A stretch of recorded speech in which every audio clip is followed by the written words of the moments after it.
Practice set 2.6. या practice सेटमध्ये आपण ॲप्लिकेशन ऑफ क्वाड्रॅटिक इक्वेशन बघणार आहोत. म्हणजे क्वाड्रॅटिक इक्वेशनवर बेस्ड काही न्यूमरिकल प्रॉब्लेम आपण इथे सॉल्व्ह करणार आहोत. तर बघूया काय काय क्वेश्चन्स आहे. खूप इंटरेस्टिंग क्वेश्चन्स आहे आणि सोल्युशनसुद्धा तेवढेच इझी आहे. फक्त तुम्हाला दिलेली स्टेटमेंट क्वाड्रॅटिक इक्वेशनच्या फॉर्ममध्ये एक्सप्रेस करता आली पाहिजे आणि त्यानंतर ते क्वाड्रॅटिक इक्वेशन आपल्याला सॉल्व्ह करायचे आहे. तर अशी एक स्टँडर्ड प्रोसिजर आपल्याला इथे फॉलो करायची आहे. बघूया फर्स्ट क्वेश्चन काय आहे. First question, product of Pragati's age 2 years ago and 3 years hence is 84. Find her present age. प्रगतीच्या एजचा प्रॉडक्ट दिलेला आहे. कोणत्या एजचा प्रॉडक्ट दिलेला आहे. Product of Pragati's age 2 years ago म्हणजे 2 वर्षापूर्वी तिचं काय एज होतं. And 3 years hence. हेन्स म्हणजे काय, यानंतर 3 वर्षानंतर. 3 years hence म्हणजे याच्या पुढच्या 3 वर्षानंतर तिचं किती एज असणार आहे. हे जे 2 नंबर्स आहे याचा प्रॉडक्ट आहे तो 84. मग तिचा प्रेझेंट एज आपल्याला फाइंड करायचा आहे. ठीक आहे, क्वेश्चन क्लिअर आहे. सोल्युशन, यामध्ये सगळ्यात आधी आपल्याला एक व्हेरिएबल अजूम करावं लागेल. क्वाड्रॅटिक इक्वेशन आहे म्हणजे काय, ते व्हेरिएबल ठेवा. मग व्हेरिएबल आपण काय अजूम करायचा. आपल्याला कंडिशन काय दिलेलं आहे की प्रगतीचं 2 वर्षापूर्वीचं एज आणि आत्तापासून 3 वर्षानंतरचं एज यांचा प्रॉडक्ट 84 आहे. म्हणजे कशाच्या रेफरन्सने घेतलेलं, आत्ताचं तिचा प्रेझेंट एज काय, त्या प्रेझेंट एजच्या 2 वर्ष आधीचा नंबर आणि 3 वर्षानंतरचा नंबर आपल्याला दिलेला आहे. त्यामुळे आपण रेफरन्ससाठी घेणार आहोत प्रगतीचं प्रेझेंट एज. त्यामुळे आपण इथे अजून असं करूया, let's say Pragati's present age is x years. ठीक आहे, आता सध्याचं वय तिचं x आहे. What is given. प्रगती हर age 2 years ago multiplied by her age 3 years hence. This product is 84. हे आपल्याला दिलेलं आहे. ठीक आहे, 2 वर्षापूर्वीचे आत्ताचं करंट एज x आहे, तर 2 वर्षापूर्वीचं एज किती असणार आहे. 2 वर्षापूर्वीचं एज असणार आहे x - 2. ठीक आहे, याच लॉजिकनी हर एज 3 years एज, याच्यानंतर 3 years नंतर तिचं एज किती असणार. आत्ताचं एज x आहे, तर 3 वर्षानंतर एज किती असणार आहे, x + 3. And this product is equal to 84. दिलेल्या कंडिशनला आपण क्वाड्रॅटिक इक्वेशनच्या फॉर्ममध्ये ते कन्वर्ट केलेलं किंवा मॅथमॅटिकल स्टेटमेंटमध्ये कन्वर्ट केलेलं आहे. समज हे कसं आलं, किंवा यामध्ये तुम्ही असं सेपरेटली सुद्धा लिहू शकता. Pragati's present age is x years, therefore her age 2 years ago is equal to x - 2 years. आणि त्याच पद्धतीने her age 3 years hence is equal to x + 3 years. आणि त्यानंतर व्हॉट इज गिवन कंडिशन, ती गिवन कंडिशन लिहिणार आणि ह्या व्हॅल्यू त्यामध्ये आपण पुट करायच्या. ठीक आहे, आता याला आपल्याला सिम्प्लिफाय करायचं. एवढी एकच कंडिशन दिलेली होती, ती कंडिशन आपण मॅथमॅटिकल स्टेटमेंटमध्ये किंवा मॅथमॅटिकल इक्वेशनच्या फॉर्ममध्ये लिहिलेलं आहे. आता याला आपल्याला रिअरेंज करायचं, सिम्प्लिफाय करायचं आणि त्याहून आपल्याला इक्वेशन सॉल्व्ह करायचं आहे. म्हणजे आपल्याला एक्सची व्हॅल्यू फाइंड करायची आहे. ठीक आहे, आता आपण हे कसं सॉल्व्ह करणार. x - 2 × x + 3 is equal to 84. Bracket multiplication करू. आपण काय करू, एक्सनी सेकंड ब्रॅकेटला मल्टिप्लाय करूया. x × x + 3 -2 × x + 3 is equal to 84. एक्सने सेकंड ब्रॅकेटला मल्टिप्लाय केलं, -2ने सेकंड ब्रॅकेटला मल्टिप्लाय केलं.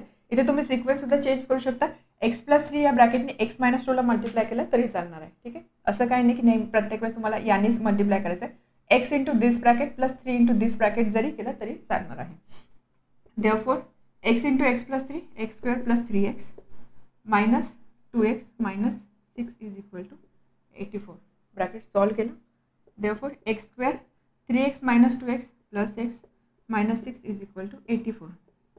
x² + x - 6 - 84 is equal to 0. x² + x - 90 is equal to 0. हे झालं standard form of quadratic equation. x² + bx + c is equal to 0 या फॉर्ममध्ये आपण दिलेलं क्वाड्रॅटिक इक्वेशन एक्सप्रेस केलेलं आहे. ओके, आता हे इक्वेशन सॉल्व्ह करण्यासाठी तुम्ही कोणती मेथड यूज करू शकता, जी मेथड तुम्हाला योग्य वाटेल ती. तुम्ही फॅक्टरायझेशन मेथड यूज करू शकता, कम्प्लिटिंग स्क्वेअर यूज करू शकता किंवा फॉर्म्युला सुद्धा यूज करू शकता. तर सगळ्यात आधी बघायचं की इझी आहे का. मोस्टली काय प्रेफर करायचं की फॅक्टरायझेशन मेथड.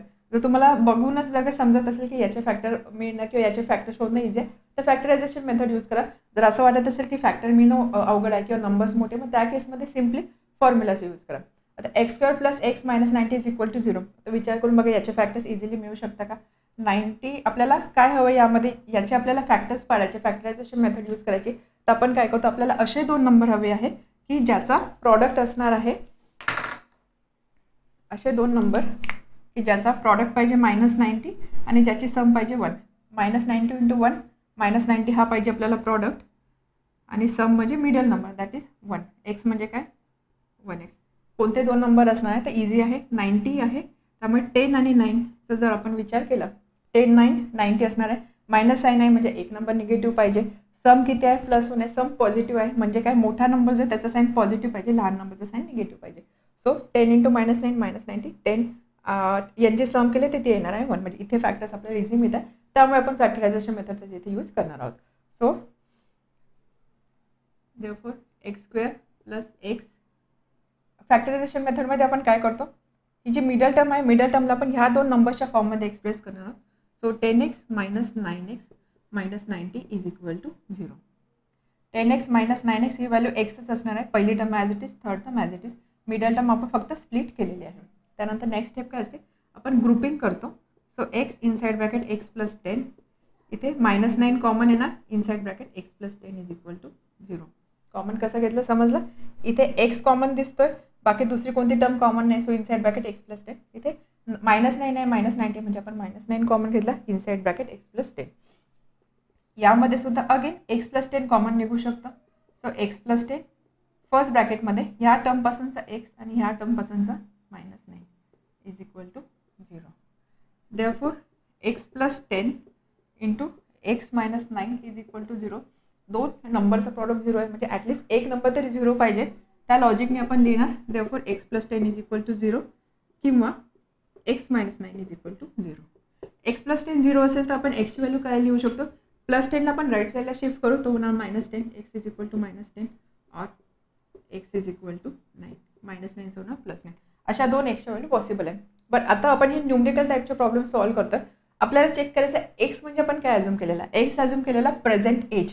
एज आहे एज निगेटिव्ह असू शकतं का एज कॅनॉट बी निगेटिव्ह. याचा अर्थ काय -10 is not solution. x = -10 value possible नाही कारण एक्स म्हणजे आपण काय एज कन्सिडर केलेला आहे एज निगेटिव्ह नसणार आहे means this is not solution. याचा अर्थ काय सोल्युशन काय x = 9. इथे आपण लिहिणार since x is an age x cannot be equal to -10.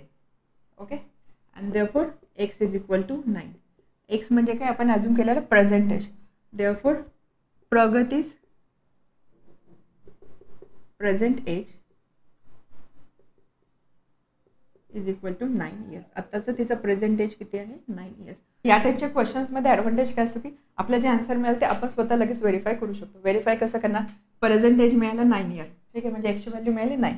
Statement काय दिलेलं आहे product of Pragati's age 2 years ago. आताचं वय आहे 9 2 वर्षापूर्वी तिचं वय किती असणार 9 - 2 म्हणजे 7 अँड 3 इयर्स हेन्स 3 वर्षानंतर तिचं एज किती असणार 9 + 3 म्हणजे 12. यांचा प्रॉडक्ट किती येतो 12 × 7 प्रॉडक्ट इज 84 म्हणजे आन्सर इथे व्हेरीफाय झालेला आहे. आपण जे फाइंड केलं ते आन्सर करेक्ट आहे. ठीक आहे आता बघूया सेकंड क्वेश्चन काय दिला आहे. Second question the sum of squares of 2 consecutive natural numbers is 244. Find the numbers. आपल्याला नंबर फाइंड करायचे ते नंबर फाइंड करण्यासाठी कंडिशन काय दिलेले स्टेटमेंट नीट केअरफुली बघा काय सांगितले. दिस सम ऑफ कसले sum of squares of 2 consecutive even natural number. 2 लागोपाठचे इवन नॅचरल नंबर काय सांगितले 2 लागोपाठचे even natural number. Even natural number म्हणजे कोणते इवन नंबर्स असणार 2 4 6 8 10 या पद्धतीने. तर ह्या सिक्वेन्समध्ये कोणते तरी 2 नंबर आहे लागोपाठचे की ज्याच्या स्क्वेअरची सम दिलेली आहे 244. तर आपल्याला हे 2 नंबर फाइंड करायचे आहे. ठीक आहे इथे आपल्याला एक व्हेरिएबल अझ्युम करावं लागणार. व्हेरिएबल आपण कसं अझ्युम करणार यामधला एक नंबर आपण एक्स कन्सिडर करू. सपोज जे 2 नंबर आपल्याला फाइंड करायचे त्याच्यातला एक नंबर पण एक्स कन्सिडर केला. मग त्याच्या पुढचा किंवा यानंतरचा इवन नॅचरल नंबर कोणता असणार आहे 2 एक नंबर असेल त्याचा पुढचा नंबर असतो 4 जर कन्सिडर केला त्याचा पुढचा नंबर असतो 6. म्हणजे काय आपण प्रत्येक ठिकाणी पुढचा म्हणजे consecutive 2 consecutive even natural number पण कन्सिडर केले त्यातला एक नंबर असेल पुढचा नंबर फाइंड करण्यासाठी आपण त्याला 2 त्याच्यामध्ये 2 ॲड करतो. त्यामुळे जर एक नंबर एक्स असेल त्याचा पुढचा नंबर त्याचा पुढचा इवन नॅचरल नंबर काय असणार आहे that number will be x + 2. हे समजलं x आणि x + 2 का लिहितोय आपण. कॉन्सिक्युटिव्ह काय सांगितलं 2 कॉन्सिक्युटिव्ह इवन नॅचरल नंबर लागोपाठचे म्हणजे एक तर 2 4 असेल किंवा 6 8 असेल किंवा 10 12 असेल अशा पद्धतीने कॉम्बिनेशन असणार आहे. जर एक नंबर एक्स असेल, पहिला नंबर एक्स असेल, तर तो पुढचा नंबर आपण कसा शोधतो, याच्यामध्ये 2 ॲड करतो, म्हणजे एक्स प्लस 2. एक नंबर एक्स असणार आहे, दुसरा नंबर असणार आहे एक्स प्लस 2. तर आपल्याला थोडक्यात काय सांगितलं आहे की x square plus x plus 2 square ही सम दिलेली आहे 244. तर आपल्याला हे दोन नंबर फाइंड करायचे, म्हणजे एक्सची व्हॅल्यू फाइंड करायची, तो नंबर एक्स आणि एक्स प्लस 2 या दोन व्हॅल्यू आपल्याला फाइंड करायच्या आहेत. क्वेश्चन समजला. आता बघूया कसं आपल्याला हा क्वेश्चन सॉल्व्ह करता येईल. Solution. Let 2 consecutive even natural numbers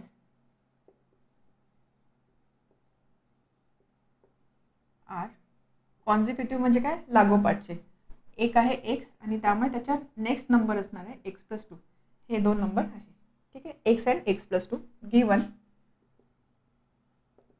some of squares of x and x plus 2 is 244. Therefore, sum of squares of 2 consecutive natural number म्हणजे x आणि x plus 2 ही सम दिलेलं आहे 244. दिलेल्या स्टेटमेंटला आपण मॅथमॅटिकल फॉर्ममध्ये एक्सप्रेस केलेलं आहे. आता नेक्स्ट स्टेप काय असणार आहे, हे आपल्याला हे इक्वेशन आपल्याला सॉल्व्ह करायचं आहे. हे इक्वेशन ज्यावेळेस आपण सिम्प्लिफाय करू तर आपल्याला क्वाड्रॅटिक इक्वेशन मिळणार आहे. मग त्यानंतर त्या क्वाड्रॅटिक इक्वेशनचे आपल्याला रूट फाइंड करायचे. रूट फाइंड करणं म्हणजे आपण एक्सची व्हॅल्यू फाइंड करणं, म्हणजे आपल्याला जे काही नंबर्स फाइंड करायचे ते नंबर्स आपल्या इथे मिळणार आहे. त्याचं सिम्प्लिफिकेशन कसं करणार, x square plus x plus 2 square, इथे आपण फॉर्म्युला यूज करणार ए प्लस बी ब्रॅकेट स्क्वेअर, ए स्क्वेअर प्लस 2ab प्लस बी स्क्वेअर, हा फॉर्म्युला आहे. बरोबर. ए म्हणजे एक्स आणि बी म्हणजे 2, त्यामुळे x square first term as it is, याचं एक्सपान्शन असणार आहे x square plus 2 into 2 into x म्हणजे 4x plus 4 is equal to 244. ठीक आहे. Therefore 2x square plus 4x plus 4 minus 244 is equal to 0. या 244ला आपण लेफ्ट हँड साईडला पाठवलं. So 2x square plus 4x, 4 minus 244 म्हणजे मायनस 240 इज इक्वल टू 0. ठीक आहे. या इक्वेशनला आपण थ्रूआउट 2ने डिवाइड करूया, कारण 2, 4, 240 आहे नंबर्स आहे, म्हणजे हे सगळे नंबर्स 2ने डिव्हिजिबल आहे. आपण जर इथे थ्रूआउट 2ने डिवाइड केलं तर काय होणार, इक्वेशन थोडं सिम्प्लिफाय होईल, म्हणजे नंबर्स थोडे लहान होतील. So dividing by 2 throughout x square plus 2x minus 120 is equal to 0/2 म्हणजेच 0 डिवाइड बाय 2. समजते. आता हे क्वाड्रॅटिक इक्वेशन आहे. हे क्वाड्रॅटिक इक्वेशन आपल्याला सॉल्व्ह करायचं आहे. तर सिम्पल वे आपण काय करू, फॅक्टरायझेशन मेथड ट्राय करूया. आपल्याला फॅक्टर्स मिळू शकतात का. आपल्याला इथे काय पाहिजे, या इक्वेशनसाठी आपल्याला असे दोन नंबर पाहिजे ज्याचा प्रॉडक्ट आणि सम असणार आहे. प्रॉडक्ट असणार आहे -120 इंटू 1 म्हणजे -120 आणि सम असणार आहे 2. -120 प्रॉडक्ट, सम असणार आहे 2. तर हे बघून लगेच तुमच्या लक्षात येईल दोन नंबर कोणते असतील, 12 आणि 10. बरोबर. 12, 10 यामध्ये फक्त आपल्याला साईन ॲडजस्ट करावं लागणार आहे. -120 सम इज 2. जर इथे 12 मायनस 10 केलं तर याचा डिफरन्स येणार आहे 2. म्हणजे जर मी इथे 12 आणि -10 कन्सिडर केलं, प्रॉडक्ट किती येईल -120, सम किती येणार आहे 12 प्लस -10 म्हणजे सम येणार आहे 2. त्यामुळे दिलेले दोन नंबर कोणते असणार आहे, कोणते दोन नंबर्स आपल्याला फाइंड करायचे होते, 12 आणि -10.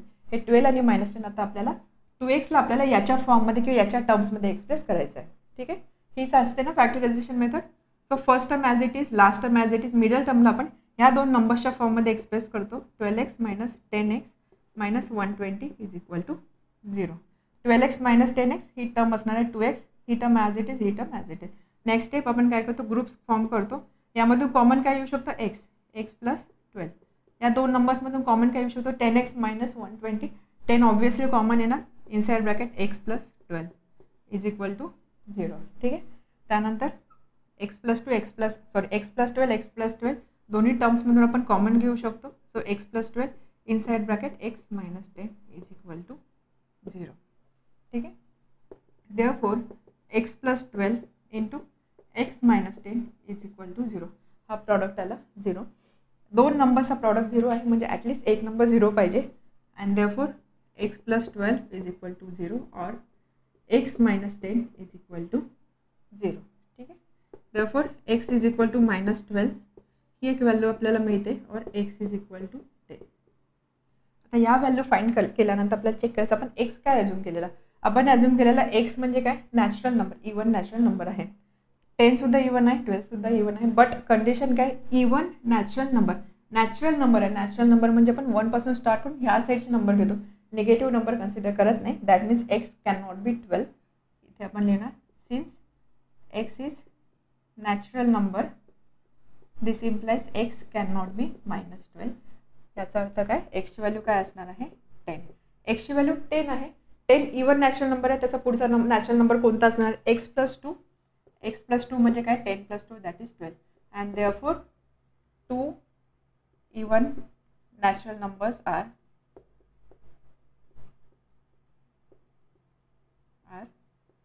10 and 12. आपण लगेच आन्सर व्हेरीफाय करू.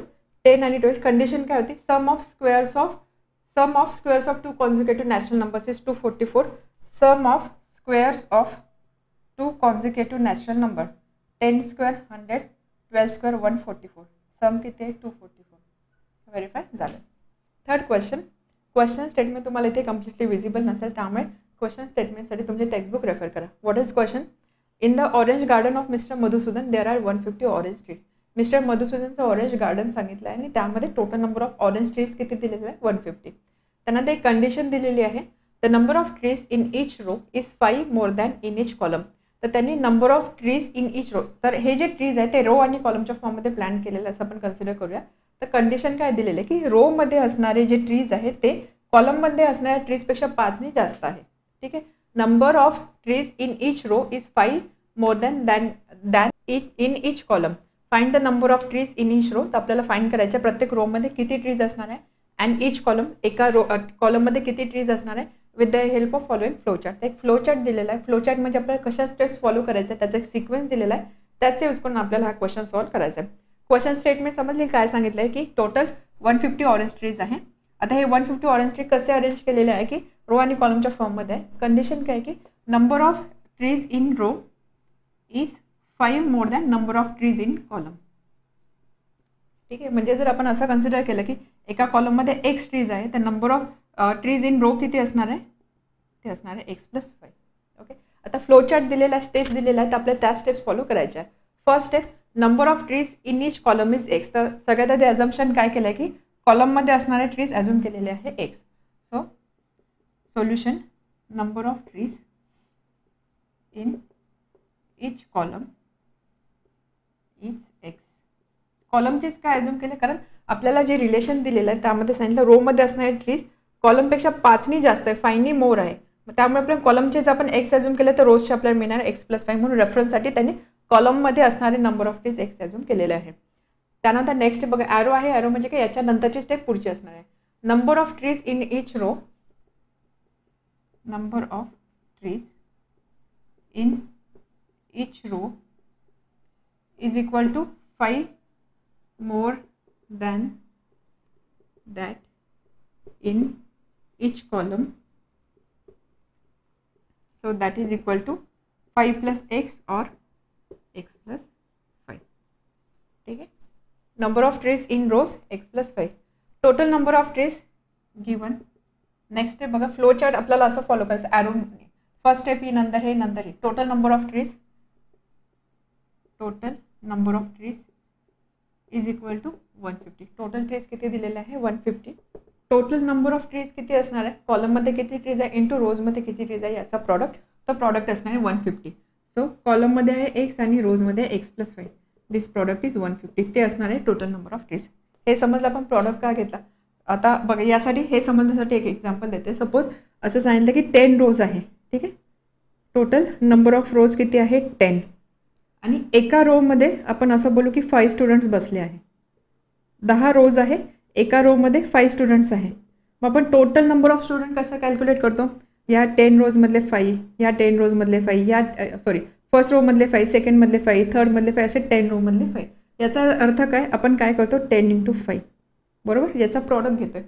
समजतं आहे. त्यामुळे इथे आपण प्रॉडक्ट घेतला आहे की रोज किती आहे, कॉलम किती आहे, त्यामध्ये असणारे टोटल नंबर ऑफ ट्रीज म्हणजे यांचा product, that product is 150. Okay. आता याला फ्रेंड क्वाड्रॅटिक इक्वेशन झालं. Find x. फाइंड एक्स म्हणजे आपल्याला काय, हे quadratic equation simplify, quadratic equation नाही मिळालं आपल्याला अजून, आपण जस्ट हे मॅथमॅटिकल फॉर्ममध्ये एक्सप्रेस केलेलं आहे. याला आपल्या क्वाड्रॅटिक इक्वेशनमध्ये कन्वर्ट करायचं आणि त्याहून एक्सची व्हॅल्यू आपल्याला फाइंड करायची आहे.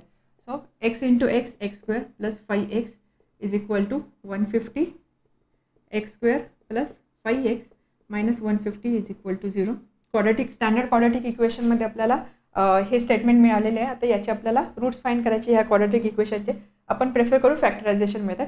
फॅक्टरायझेशन मेथडच्या अकॉर्डिंग आपल्याला असे दोन नंबर पाहिजे आहे की ज्याचा प्रॉडक्ट असणार आहे -150 इंटू 1 म्हणजे -150 आणि ज्याची सम असणार आहे 5. असे कोणते नंबर्स असेल 15 आणि 10, राईट.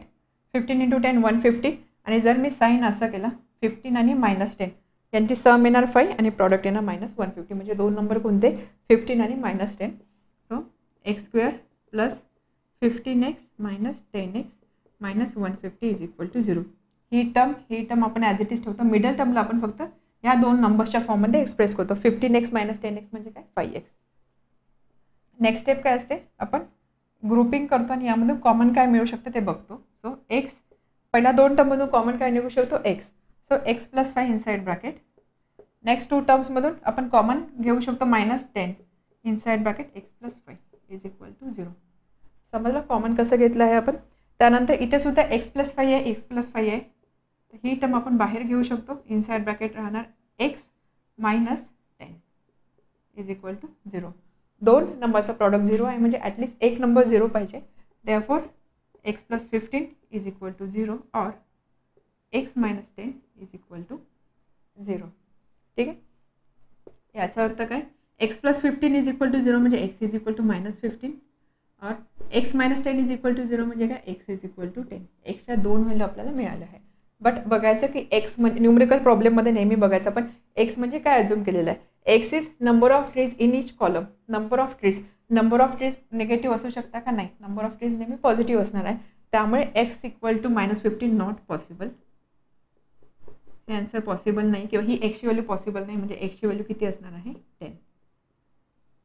फाइंड एक्स, एक्सची व्हॅल्यू आपल्याला मिळाली 10. Number of trees in each column next step सांगितले, त्यामुळे आपल्याला नेक्स्ट स्टेपमध्ये मेन्शन करायचं आहे. Therefore number of trees in each कॉलमसाठी अज्युम केला आहे एक्स म्हणजे किती 10. त्यानंतरची step number of trees in each row किती असणार आहे एक्स प्लस 5 म्हणजे 10 plus 5 that is equal to 50. अशा पद्धतीने आपण नंबर ऑफ ट्रीज इथे फाइंड केलेलं आहे. Find the number of trees in each row and in each column म्हणजे एका रोमध्ये 15 ट्रीज आहे आणि एका कॉलममध्ये 10 ट्रीज आहे. कंडिशन आपण सॅटिस्फाय होते का बघूया. टोटल किती दिलेलं आहे 150 ऑरेंज ट्री म्हणजे रोज इंटू कॉलम 10 इंटू 15 150. त्यानंतर सेकंड कंडिशन दिली होती की रोमध्ये असणारे ट्रीज कॉलममध्ये असणाऱ्या ट्रीजपेक्षा 5 जास्त पाहिजे.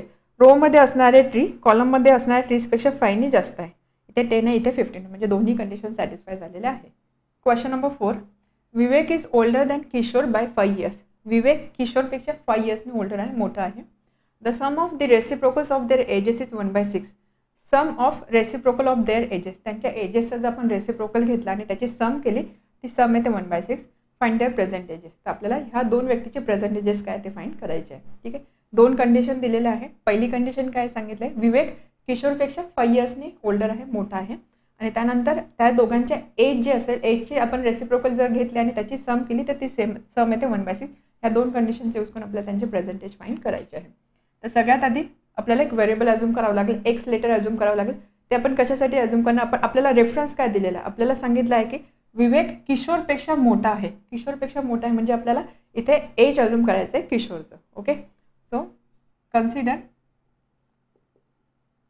किशोर्स एज बी x years. ठीक है. And therefore Vivek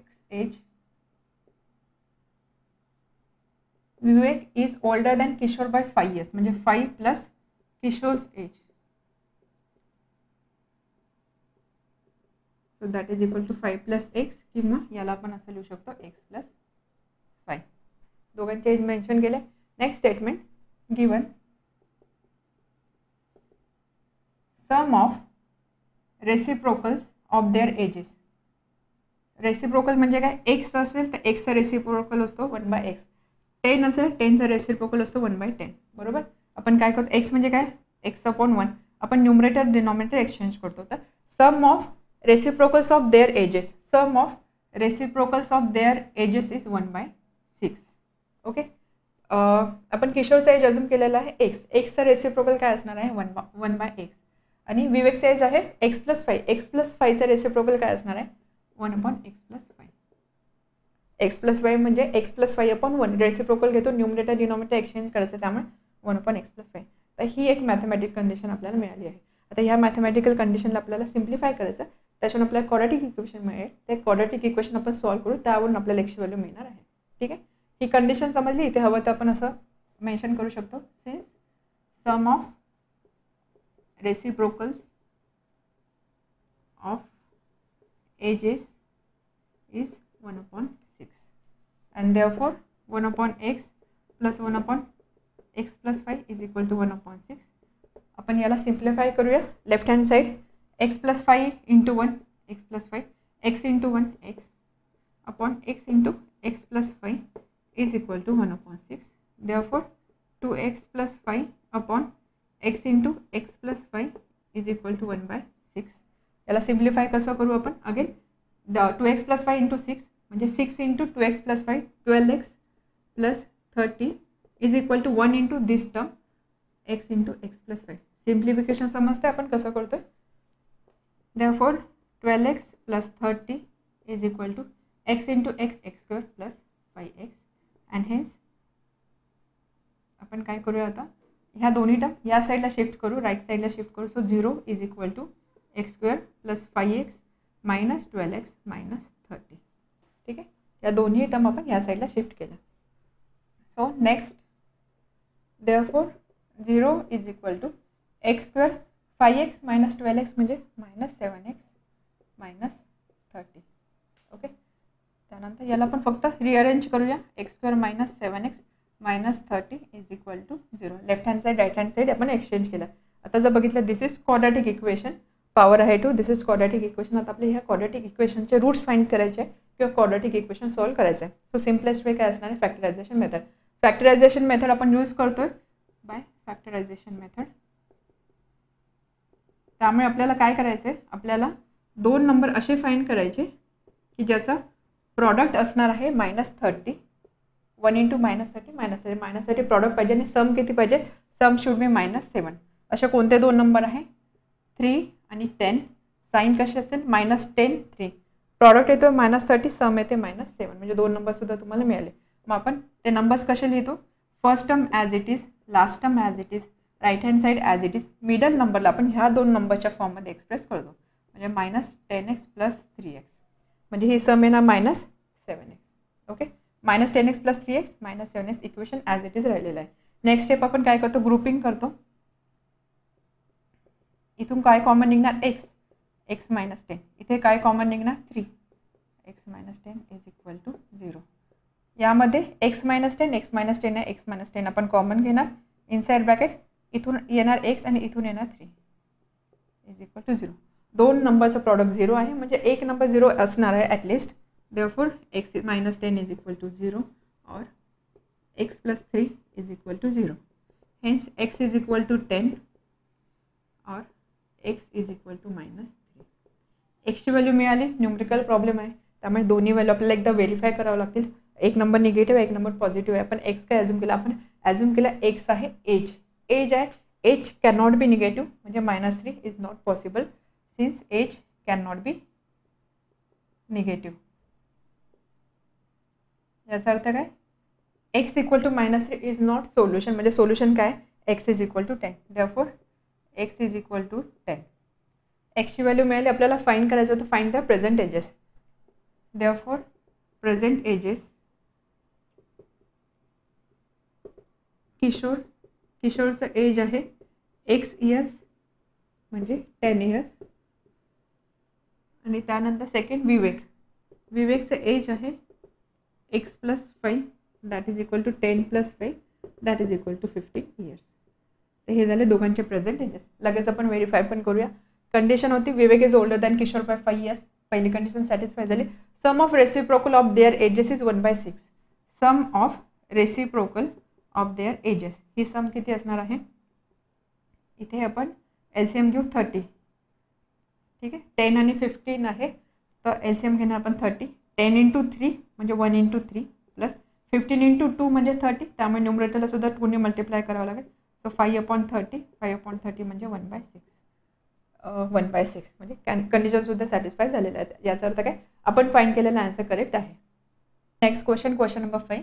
Suyash scored 10 marks more in second test than that in first test.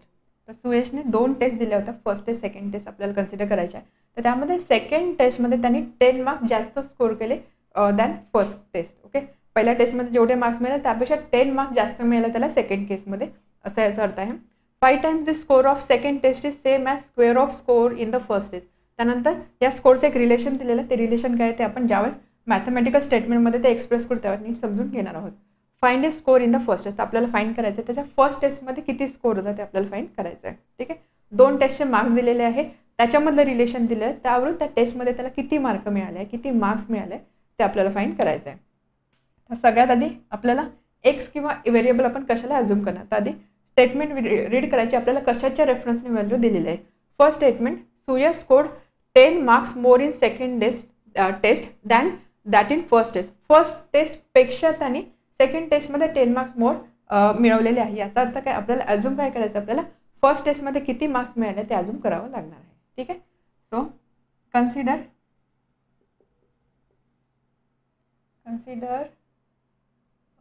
Score in first test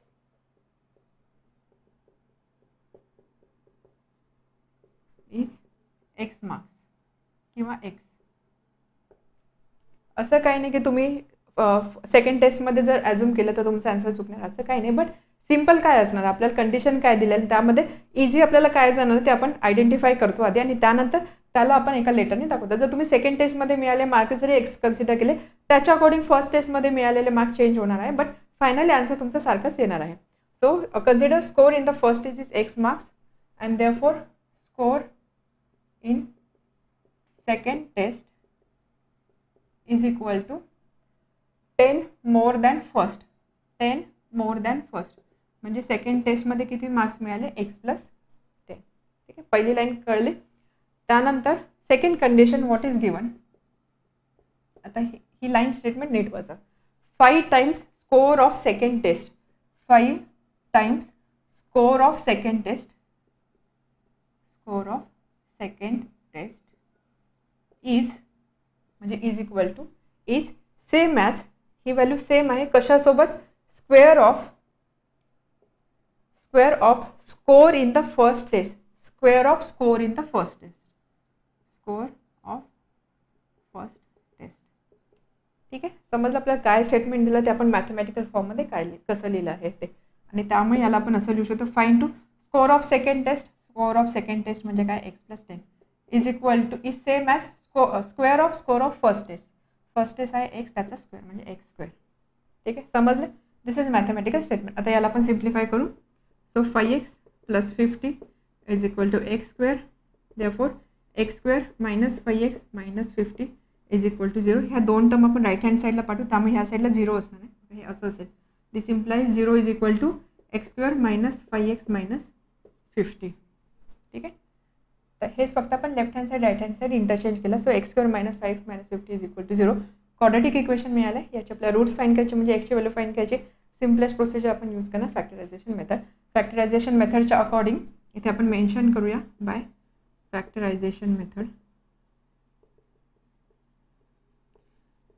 आपल्याला असे 2 नंबर फाइंड करायचे आहे ज्याचा प्रॉडक्ट असणार आहे -50 × 1 म्हणजे -50, आणि ज्याची सम असणार आहे -5. कोणते 2 नंबर आहे, ऑब्वियस आहे 10 आणि 5. सायन्स चेक करायचे. सम पाहिजे -5 म्हणजे इथे -10 -10 + 5 -5 प्रॉडक्ट येतो -50. त्यामुळे ह्या इक्वेशनला आपण असं लिहिणार. Therefore x² first term as it is, last term as it is, right hand side as it is. हा -5xला आपण ह्या 2 नंबरच्या फॉर्ममध्ये एक्सप्रेस करतो. -10x + 5x, -10 + 5 -5x म्हणजे इक्वेशन ॲज इट इज राहिलं आहे. नेक्स्ट स्टेप आपण ग्रुपिंग करतो आणि कॉमन घेतो. x - 10 + 5 × x - 10. आता एवढे आपण क्वेश्चन सॉल्व केले, त्यामुळे आता तुमची प्रॅक्टिस झाली असेल की आपण कॉमन कसं काढतोय. यामध्ये सुद्धा कॉमन निघणार x - 10 x - 10. त्यामुळे इनसाइड ब्रॅकेट x या टर्मपासून 5. 2 नंबरचा प्रॉडक्ट 0 आहे. याचा अर्थ काय, त्यामधला ॲटलिस्ट एक नंबर 0 असणार आहे. Therefore x - 10 is equal to 0 असं बोलू शकतो आपण, किंवा x + 5 इज इक्वल टू 0. आणि हेच x - 10 इज इक्वल टू 0 असेल तर एक्सची व्हॅल्यू काय असणार आहे, -10 आपण राईट साईडला शिफ्ट करतो, x इज इक्वल टू 10. और x + 5 इज इक्वल टू 0 आहे म्हणजे एक्सची व्हॅल्यू काय असणार आहे, -5, 10 और -5. न्यूमरिकल प्रॉब्लेम आहे, त्यामुळे चेक करायचा पॉझिटिव्ह निगेटिव्ह व्हॅल्यूज मिळाले, निगेटिव्ह व्हॅल्यू पॉसिबल आहे का. आपल्याला सांगितलं आहे टेस्टमध्ये असणारा स्कोर, टेस्टमध्ये असणारा स्कोर निगेटिव्ह नसणार आहे, त्यामुळे x - 5 not possible since score can not be negative. इथे तुम्ही रिझन देऊ शकता, since score can not be negative and therefore एक्सची व्हॅल्यू किती असणार आहे, 10. आपल्याला विचारलं आहे find the score in first test. Score in first test म्हणजेच काय, x, and therefore score in first test is 10 marks और 10. ठीक आहे. Verification, Surya score 10 marks more in second test than in first test. म्हणजे त्याला फर्स्ट टेस्टमध्ये 10 marks मिळाले, second टेस्टमध्ये त्याला किती मार्क्स मिळाले, 20 मिळाले, 10 more. 5 times score of second test, 5 times score of second test म्हणजे 100 is same as square of score in the first test. याचा square 10 square that is equal to 100. दोन्ही व्हॅल्यू मॅच झाले आहे म्हणजे आन्सर करेक्ट आहे. Next question, question number 6, numerical टाईपचं question आहे. Again आता ह्या चॅप्टरमध्ये असणारे असे क्वेश्चन थोडे लेंथी असतात, त्यामुळे क्वेश्चन नीट समजून घ्या. त्यासाठी एक एक लाईन रीड करा, एक एक लाईन स्टेटमेंटमध्ये काय दिलेलं आहे त्या गोष्टी सगळ्यात आधी समजून घ्या आणि त्यानंतर क्वेश्चन तुम्हाला सॉल्व्ह करायचा आहे. तर बघा क्वेश्चन काय आहे, mister Kasam runs a small business of making earthen pots. Mister कसमचा एक स्मॉल बिझनेस आहे, त्याच्यामध्ये ते अर्दन पॉट्स बनवतात म्हणजे मातीचे भांडे बनवतात. ही makes certain number of pots on daily basis. Daily बेसिसवरती म्हणजे दररोज ते एक सर्टन नंबर ऑफ पॉट बनवत आहे. Production cost of each pot is ₹40 more than 10 times total number of pots he makes in 1 day. तर इथे एक मॅथमॅटिकल कंडिशन दिलेली आहे. कंडिशन काय दिलेली आहे, production cost of each pot म्हणजे एक पॉट बनवण्यासाठी जो खर्च येतो, जी प्रोडक्शन कॉस्ट आहे ती किती दिलेली आहे. Production cost of each pot, production cost of each pot किंवा 1 पॉट असं आपण बोलू शकतो, ती किती दिलेली आहे, इज 40 मोर दॅन म्हणजे 40 कशापेक्षा जास्त आहे, 40 more than 10 times total number of pots he makes daily. तर तो डेली किती नंबर ऑफ पॉट्स बनवतो त्याच्यात 10 टाइम्स काय, त्याच्यामध्ये 40 ॲड केला तर एक पॉट बनवण्यासाठी किती प्रोडक्शन कॉस्ट येते ती व्हॅल्यू आपल्याला मिळणार आहे. म्हणजे जर n नंबर ऑफ पॉट्स बनवत असेल तर 10n + 40 इज इक्वल टू एक पॉट प्रोड्यूस करण्यासाठी किती खर्च येतो ती व्हॅल्यू आपल्याला मिळणार आहे. आता ही कंडिशन काय, जेव्हा आपण प्रॉब्लेम सॉल्व्ह करू त्यावेळेस ती तुम्हाला अजून व्यवस्थित करणार आहे. Okay. Next, if production cost of all pots per day is ₹600. तर एका दिवसामध्ये सपोज त्यांनी n पॉट बनवले, मग एवढे n पॉट बनवण्याची टोटल प्रोडक्शन कॉस्ट आहे ₹600. एका दिवसाला 600 एवढा खर्च येतोय सगळे टोटल पॉट्स बनवण्यासाठी. Find production cost of 1 pot and number of pots he makes per day. तर आपल्याला फाइंड काय करायचं की एक पॉट बनवण्यासाठी किती खर्च येतोय आणि असे एका दिवसाला किती पॉट्स बनत आहे म्हणजे नंबर ऑफ पॉट्स किती आहे, ह्या दोन व्हॅल्यू आपल्याला, या दोन गोष्टी आपल्याला फाइंड करायच्या आहे. क्वेश्चन समजला, काय काय इन्फॉर्मेशन दिली. आपल्याला बेसिकली फाइंड करायचं की एका दिवसामध्ये किती पॉट्स प्रोड्यूस होत आहे आणि एक पॉट प्रोड्यूस करण्यासाठी किती खर्च येतो किंवा किती प्रोडक्शन कॉस्ट आहे, ह्या दोन गोष्टी फाइंड करायच्या. त्यासाठी आपल्याकडे कंडिशन काय दिलेलं आहे की एका दिवसामध्ये जेवढे केवढे पॉट्स प्रोड्यूस होतात त्याचा टोटल खर्च ₹600 दिलेला आहे. आणि त्यानंतर अजून एक कंडिशन दिलेली आहे की एक पॉटचं प्रोडक्शन कॉस्ट असणार आहे 40 more than 10 times number of pots produce per day. तर ह्या कंडिशनचा यूज आपल्याला करायचा आहे. तर आता बघूया आपण हा क्वेश्चन कसा सॉल्व्ह करू शकतो. यामध्ये सगळ्यात आधी आपण अजम्पशन काय करणार, कोणता व्हेरिएबल अजूम करणार. तर यामध्ये इथे कंडिशन बघा काय, production cost of each pot is 40 more than 10 times total number of pots. म्हणजे रेफरन्स कशाचा घेतलेला आहे, टोटल नंबर ऑफ पॉट्स. म्हणून आपण काय करू, सगळ्यात आधी टोटल नंबर ऑफ पॉट्स आपण x अजूम करूया. So solution, let total number of pots he makes और total number of pots made in 1 day, made in 1 day be x. एका दिवसाला एक्स पॉट्स प्रोड्यूस होता असं पण कंडिशन इथे assume केलेली आहे. नाउ प्रोडक्शन कॉस्ट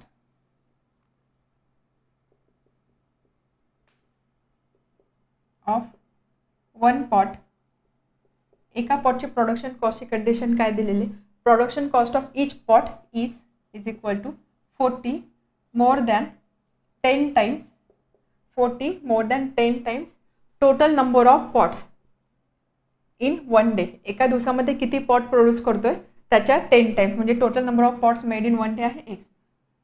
ही कंडिशन आपल्याला मिळणार आहे. ठीक आहे. So production cost of 1 pot किती असणार आहे 40 + 10x. समजले इथपर्यंत. त्यानंतर व्हॉट इज गिवन, अजून एक कंडिशन दिली आहे, प्रोडक्शन कॉस्ट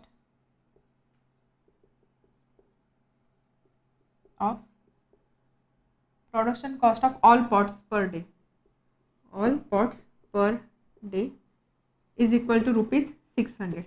एका दिवसामध्ये जेवढे पॉट्स बनत आहेत त्याची प्रोडक्शन कॉस्ट आहे 600. आता यालाच आपण असं लिहू शकतो, production cost of all pots per day. किती पॉट्स प्रोड्यूस होते आपण अज्यूम केलं, एका दिवसाला एक पॉट प्रोड्यूस होत आहे, बरोबर. एका दिवसाला एक पॉट प्रोड्यूस होतं आणि एका पॉटचे प्रोडक्शनचा कॉस्ट आहे ही, म्हणजे x × 40 + 10x is equal to 600.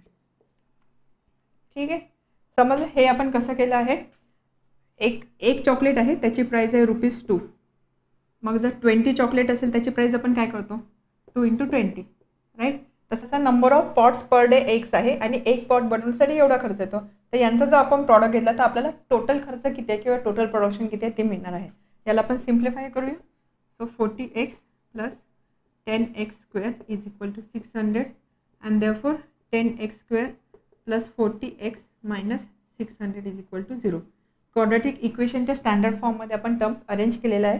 इथे जर तुम्ही बघितलं 10, 40, 600 या तिन्ही नंबर्सला आपण 10ने डिवाइड करू शकतो. 10ने डिवाइड केल्यामुळे काय होणार आहे, नंबर छोटे होणार आहे, म्हणजे कॅल्क्युलेशन पुढे जाऊन इझी होणार आहे. त्यामुळे आपण इथे काय करूया, थ्रू आउट पूर्ण इक्वेशनला 10ने डिवाइड करूया. So x² + 4x - 60 is equal to 0 dividing by 10.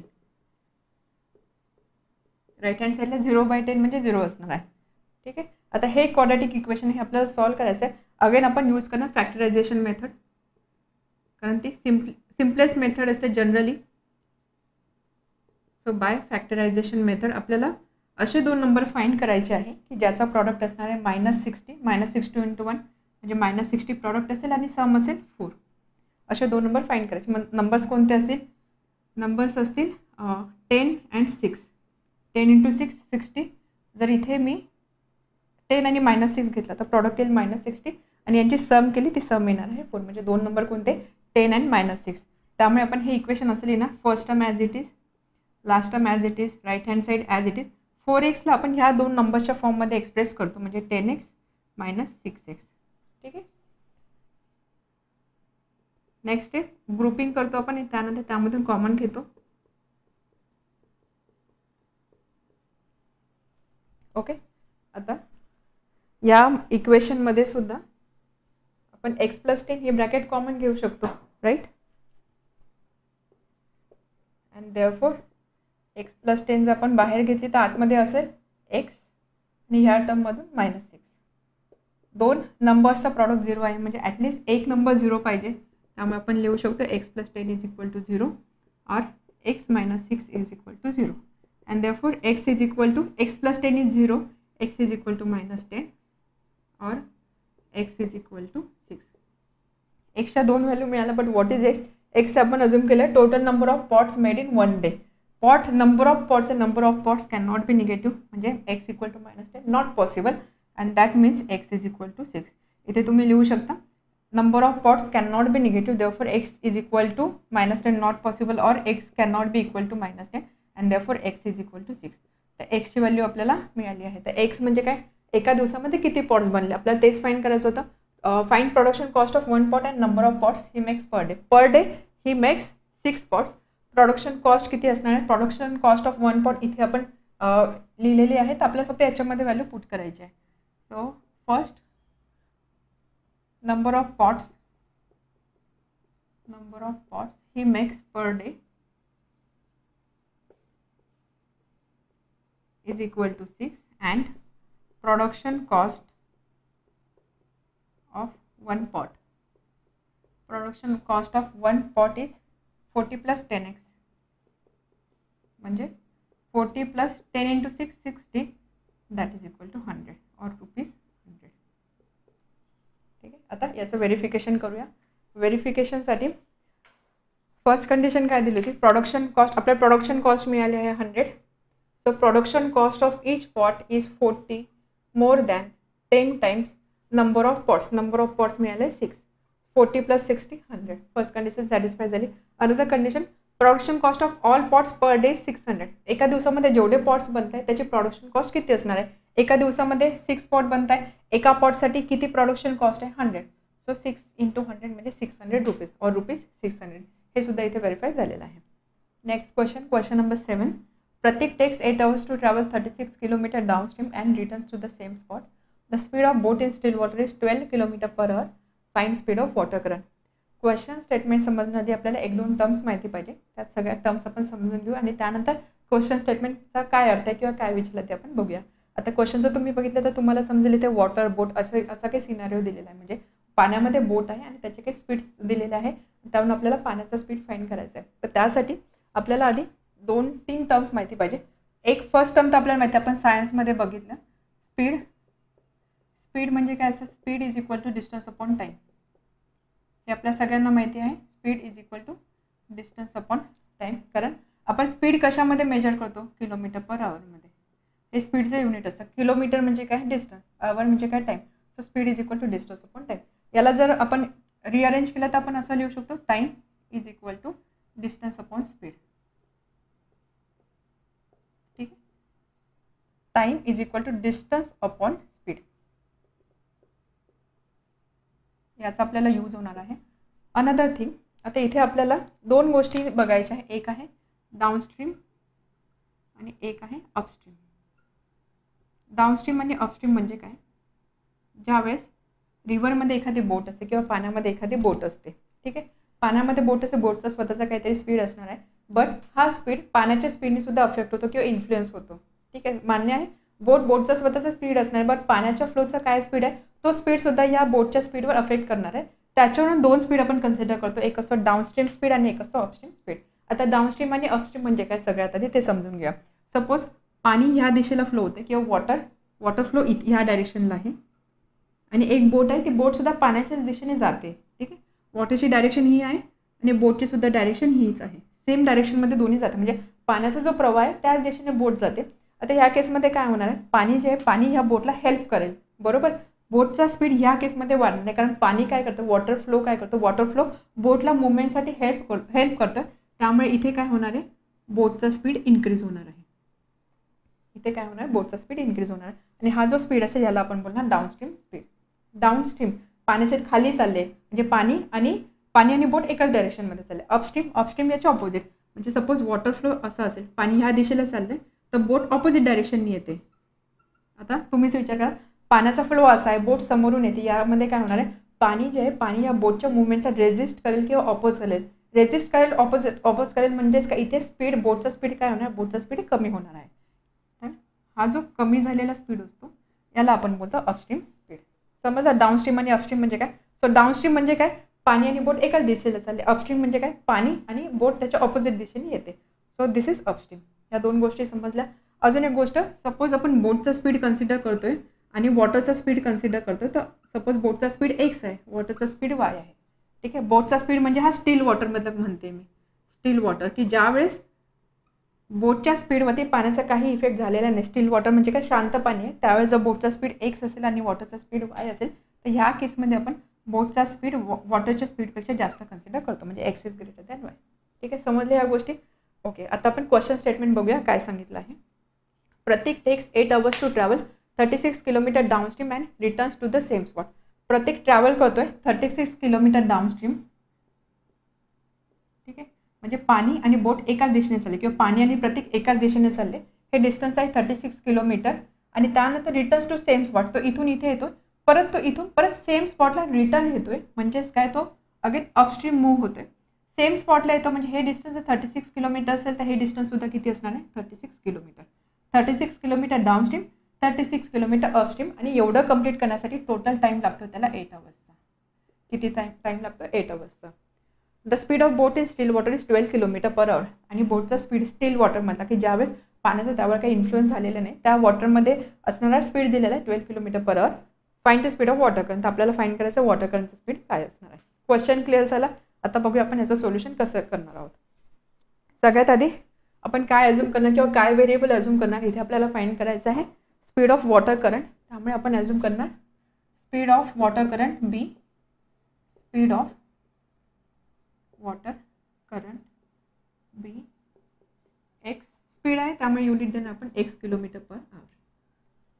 Okay, अजून काय दिलेलं आहे, speed of boat in still water, speed of boat in still water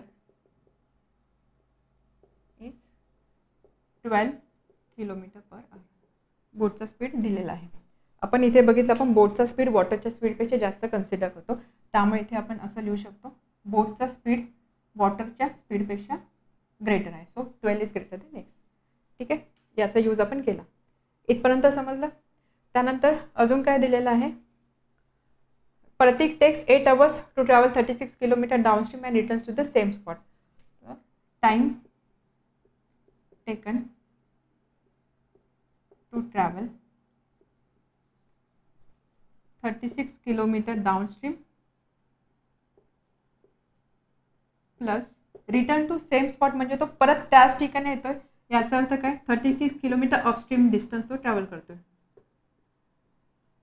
time taken to travel 36 kilometre downstream plus 36 kilometre upstream is equal to 8 hours. Okay, and time is equal to distance upon speed. Since time is equal to distance upon speed, therefore time to travel 36 kilometer downstream is equal to, किती time असणार, distance किती आहे, distance आहे 36 आणि speed किती आहे. डाउनस्ट्रीमसाठी speed आपण mention नाही केलं, इथे आपण यानंतर डाउनस्ट्रीमचा स्पीड सुद्धा मेन्शन करूया. सो डाउनस्ट्रीमचा स्पीड ऑल्सो डाउनस्ट्रीम स्पीड, डाउनस्ट्रीमचा स्पीड काय असणार आहे, डाउनस्ट्रीमचा स्पीड म्हणजे पाणी आणि बोट या दोन्ही एकाच दिशेला चाललेला आहे. बोटचा स्पीड आहे 12, पाणी त्याला हेल्प करणार आहे, स्पीड वाढणार आहे, पाणी हेल्प करणार आहे म्हणजेच काय, इथे स्पीड वाढतोय बाय एक्स, 12 प्लस एक्स. समजा डाउनस्ट्रीम स्पीड म्हणजे काय, स्पीड इन्क्रीज होतं. स्पीड कसं इन्क्रीज होणार आहे, बोटचा स्वतःचा पण स्पीड आहे आणि त्याला असिस्ट करतोय वॉटर, म्हणजे 12 प्लस एक्स तो असणार आहे डाउनस्ट्रीम स्पीड. याला आपण युनिट देणार किलोमीटर पर आवर. याच लॉजिकनी अपस्ट्रीम स्पीड काय असणार आहे, अपस्ट्रीम स्पीड म्हणजे, अपस्ट्रीम म्हणजे काय, पाणी आणि बोट यांची दिशा ऑपोजिट आहे, डायरेक्शन ऑपोजिट आहे. यामध्ये आपण अज्यूम करतोय की 12 इज ग्रेटर दॅन एक्स, त्यामुळे बोटचा स्वतःचा स्पीड असणार आहे 12, पाणी त्याला ऑपोज करतोय, पाणी ऑपोज करतोय, स्पीड कमी होते म्हणजे इथे आपल्याला कन्सिडर करायचं -x किलोमीटर पर आवर. ठीक आहे, समजलं. प्लस एक्स डाउनस्ट्रीमसाठी, -x अपस्ट्रीमसाठी, हा फरक आहे.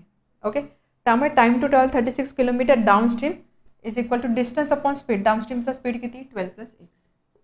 आणि त्याच पद्धतीने time taken to travel 36 kilometre upstream, distance तर सारखंच आहे म्हणजे 36 अपस्ट्रीम आहे म्हणजे काय, स्पीड कमी होते. स्पीड किती कमी होणार, 12 - x असणार आहे बोटचा स्पीड. ओके, तर हा टोटल टाइम यांची ॲडिशन आहे 8 hours. Therefore time taken to travel 36 kilometre downstream that is 36 upon 12 plus x आणि 36 किलोमीटर अपस्ट्रीम म्हणजे 36 upon 12 - x, this value is equal to 8. ठीक आहे, हे एक इक्वेशन आपल्याला मिळालं. आता हे इक्वेशन सॉल्व्ह करून आपल्याला एक्सची व्हॅल्यू फाइंड करायची आहे. तर यामध्ये इम्पॉर्टंट काय होतं, इक्वेशन फ्रेम करणे, इक्वेशन आपल्याला बनवणं, ही गोष्ट सगळ्यात जास्त इम्पॉर्टंट होती.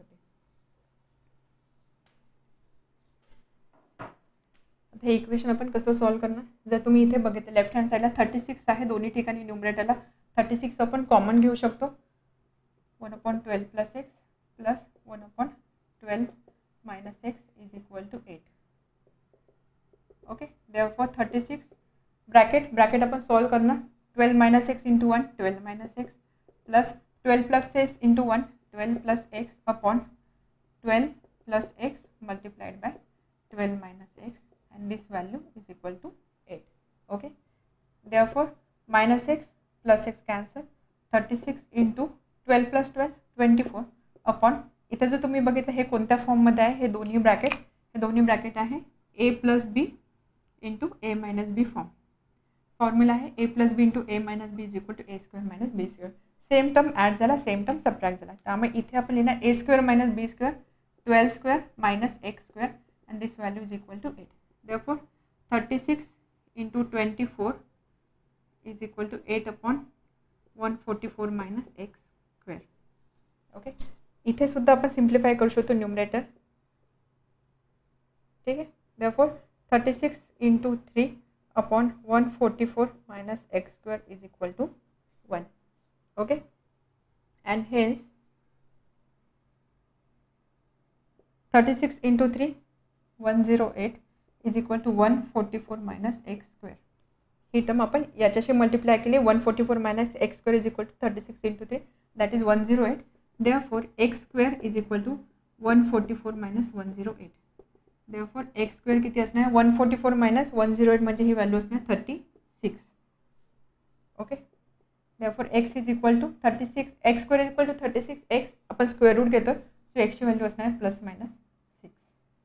x ची व्हॅल्यू काय आली, प्लस मायनस 6, म्हणजे x इज इक्वल टू 6 और x is equal to minus 6. यामध्ये जर तुम्ही बघितलं x equal to minus 6 possible आहे का, नाही, बिकॉज x म्हणजे काय, आपण वॉटर करंटचा स्पीड कन्सिडर करतोय, त्यामुळे आपल्याला x इक्वल टू 6 ही व्हॅल्यू कन्सिडर करावी लागणार आहे. तर आपल्याला तेच फाइंड करायचं, find the speed of water current. So speed of water current is 6 kilometre per hour. Speed of water current is 6 kilometre per hour. Verification आपण कसं व्हेरीफाय करू शकतो, Prateek takes 8 hours to travel 36 kilometre downstream and returns to the same spot. So 8 is equal to 36 upon downstream म्हणजे 12 plus 6 आणि upstream म्हणजे काय 12 minus 6. ही value 8 आली पाहिजे थोडक्यात. इथे 12 plus 6 plus 36 upon 6 8. Next question, Pintu takes 6 days more than those of Nishu to complete certain work. काही काम आहे, सर्टन वर्क आहे, ते काम कम्प्लीट करण्यासाठी निशूला जेवढा टाईम लागतो त्याच्यापेक्षा 6 days मोर घेतोय पिंटू. हे पहिल्या स्टेटमेंटमध्ये आपलं हे रिलेशन दिलेलं आहे. ओके, निशू जेवढं काम करतोय, एक काम आहे, ते काम कम्प्लीट करण्यासाठी निशूला जेवढा वेळ लागतो किंवा जेवढे डेज लागतात त्यापेक्षा 6 days जास्त घेतोय Pintu. If they work together they finish it in 4 days. जर त्यांनी एकत्र काम केलं तर तेच काम ते 4 days कम्प्लीट करू शकतात. How many days would it take to complete work if they work alone. आणि जर ते अलोन म्हणजे एकट्याने जर काम करत राहिले तर त्यांना किती वेळ लागणार आहे ते वर्क फिनिश करण्यासाठी, असा क्वेश्चन आपल्याला विचारलेला आहे. क्वेश्चन क्लिअर आहे. दोघांच्या वर्कमधलं रिलेशन दिलेलं आहे, दोघं मिळून काम कम्प्लीट करू शकतात 4 days. मग त्यांनी जर इंडिव्हिज्युअल काम केलं, अलोन काम केलं, तर त्यांना किती टाईम लागणार किंवा किती डेज लागणार ते आपल्याला फाइंड करायचं आहे. तर सगळ्यात आधी आपण अजम्पशन किंवा व्हेरिएबल एक्स आपण कशाला अजूम करूया. फर्स्ट लाईन जर तुम्ही रीड केली, Pintu takes 6 days more than those of Nishu. निशूपेक्षा म्हणजे कशाच्या रेफरन्सने आपल्याला स्टेटमेंट दिलेले, निशूने घेतलेल्या टाईमच्या रेफरन्सने किंवा निशूला काम कंप्लीट करण्यासाठी जेवढे डेज लागतात त्याच्या रेफरन्सने आपल्याला कंडिशन दिलेली आहे. त्यामुळे आपण एक्स अजूम करूया. निशूला किती टाईम लागतो किंवा किती डेज निशू घेतोय ते आपण एक्स म्हणून अजूम करूया. So solution, time taken by Nishu to complete work be x days. To complete work alone be x days. Okay, and therefore time taken by Pintu to complete work alone is equal to 6 days more than those of Nishu. 6 days more than those of Nishu म्हणजे x plus 6 days. Okay, तेवढं काम करण्यासाठी त्याला x days लागत आहे. निशूला एक काम करण्यासाठी एक्स डेज लागतं. मग एका दिवसामध्ये तो किती काम करणार आहे. Therefore work done by Nishu in 1 day. Total work करण्यासाठी त्याला एक्स डेज एवढा टाईम लागतोय. ठीक आहे, पूर्ण काम फिनिश करण्यासाठी एक्स डेज टाईम लागतं. मग एका दिवसामध्ये किती काम वर्क फिनिश होणार ते काम असणे 1/x. ठीक आहे, so work done by Nishu in 1 day is 1/x. त्याच पद्धतीने work done by Pintu in 1 day किती असणार आहे 1/x plus 6. ठीक आहे, त्यानंतर अजून दिलं आहे आपल्याकडे condition given, together they finish work in 4 days. पूर्ण काम ते 4 days फिनिश करतात, म्हणजे एका दिवसामध्ये ते किती काम फिनिश करते. In 1 day work done is 1/4. ठीक आहे, आपण काय करतोय 1 डेचं वर्क कन्सिडर करतोय, त्यामुळे 1 डे टोटल वर्क डन होणार आहे 1/4, बट इंडिव्हिज्युअल वर्क आहे 1/x आणि 1/6. याचा अर्थ काय आपण असं लिहू शकतो, निशूने 1 डेमध्ये केलेलं वर्क प्लस पिंटूनी 1 डेमध्ये केलेलं वर्क हे टोटल आहे 1/4. ठीक आहे, त्याला आपण बोलणार 1, दिस इज 2 फ्रॉम 1 and 2. समजते. अँड देअरफॉर याला आपण सिम्प्लिफाय करू, x + 6 × 1 x + 6 1 × x x upon x × x + 6 is equal to 1/4. And therefore 2x + 6 upon x × x + 6 is equal to 1/4. आता याला आपल्याला सिम्प्लिफाय करायचं आहे further.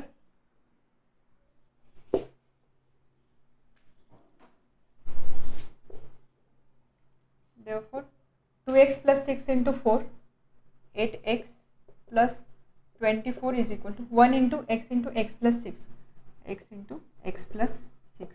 Therefore 8x + 24 is equal to x square + 6x, and hence x square + 6x he term आपण right साईडला shift करू, -8x - 24 इथे असणार आहे 0. Therefore 0 is equal to x square - 2x - 24. Equation rearrange करूया, x square - 2x - 24 is equal to 0. हे झालं quadratic equation. याचे रूट्स फाइंड करायचे, फॅक्टरायझेशन मेथड आपण यूज करू. फॅक्टरायझेशन मेथडच्या अकॉर्डिंग आपल्याला असे 2 नंबर फाइंड करायचे ज्याचा प्रॉडक्ट असणार आहे -21 × 1 -24 × 1 दॅट इज -24, आणि ज्याची सम असेल -2. असे कोणते 2 नंबर आहे ज्याचा प्रॉडक्ट असेल -24 and 2 12 not 12 2 6 4 6 आणि 4 यामध्ये this is product and this should be sum. Sum negative आहे म्हणजे मोठ्या नंबरला निगेटिव्ह साईन पाहिजे. -6 × 4 -24 यांची सम केले तर ते येणार आहे -2. Therefore x square - 6x + 4x - 24 is equal to 0. यामधून आपण x कॉमन घेऊ, x - 6 + 4 × x - 6 is equal to 0. इथे सुद्धा x - 6 कॉमन घेऊ शकतो, x - 6 another bracket x + 4 is equal to 0. याचा अर्थ 2 नंबरचा प्रॉडक्ट 0 आहे, म्हणजे x - 6 इज इक्वल टू 0 और x + 4 इज इक्वल टू 0. याच्या अकॉर्डिंग एक्सची व्हॅल्यू आहे ना +6 and x is equal to -4. But x म्हणजे काय, टाइम टेकन किंवा days taken by Nishu to complete work which can not be negative. याचा अर्थ काय, x इक्वल टू -4 आपल्याला इग्नोर करायचा. एक्सची व्हॅल्यू किती आहे 6. क्वेश्चन होता how many days would it take to complete work if they work alone. त्यामुळे इथे आपण लिहू शकतो Nishu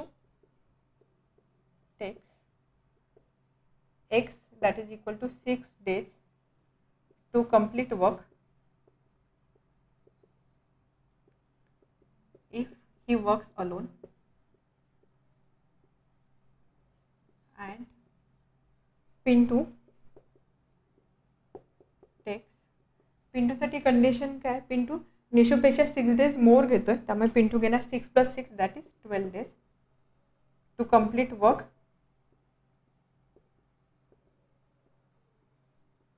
if he works alone. हे झालं या क्वेश्चनसाठीचं आन्सर. क्वेश्चन समजला. इम्पॉर्टंट काय, आपल्याला फक्त हे इक्वेशन डिराईव्ह करणं. एवढे टोटल वर्क करण्यासाठी एवढे डेज लागतं, मग 1 डेमध्ये किती वर्क होणार आहे, 1/x 1/x/6, किंवा इथे टोटल वर्क फिनिश करण्यासाठी 4 days लागत होते, मग एका दिवसामध्ये किती वर्क होणार आहे 1/4, आणि फक्त त्याला आपल्याला एकत्र इक्वेशनच्या फॉर्ममध्ये लिहायचं आहे. Next question, question number 9. If 460 is divided by a natural number, quotient is 6 more than 5 times the divisor and remainder is 1. Find quotient and divisor. तर यामध्ये सांगितलं की 460 हा नंबर, या नंबरला एका नॅचरल नंबरने ज्यावेळेस आपण डिवाइड करू त्यावर जो कोशंट येतो त्या कोशंटचं रिलेशन दिलं आहे डिवायझरसोबत आणि रिमाइंडरची व्हॅल्यू दिलेली आहे. तर त्यावरून आपल्याला कोशंट आणि डिवायझर फाईंड करायचं आहे. तर हा क्वेश्चन सॉल्व्ह करण्यासाठी सगळ्यात आधी तुम्हाला या सगळ्या टर्म्स माहिती पाहिजे. कोशंट म्हणजे काय, डिवायझर काय असतो, डिव्हिडंड काय असतो. आय होप तुम्हाला माहीत असेल. इन केस माहीत नसेल किंवा काही कन्फ्युजन असेल तर आपण एक जस्ट क्विक रिव्हिजन करूया. सपोज 2 नंबर डिवाइड होत आहे. 13 आहे, 13ला आपण 2ने डिवाइड करतो आहे फॉर एक्झाम्पल. सो डिव्हिजन असणार आहे ह्या पद्धतीने. ठीक आहे. यामध्ये हा जो नंबर आहे ज्याला आपण डिवाइड करतो दिस इज डिव्हिडंड. याला काय बोलतात, डिव्हिडंड. म्हणजे इथे 13 आहे डिव्हिडंड. ज्या नंबरने आपण डिवाइड करतो दॅट इज डिवायझर. याला बोलता डिवायझर. ओके. जे आन्सर आपल्याला इथे वरती मिळतं याला आपण बोलतो कोशंट. आणि खाली जो नंबर रिमेनिंग असतो याला आपण बोलतो रिमाइंडर. माहिती आहे सगळ्यांना.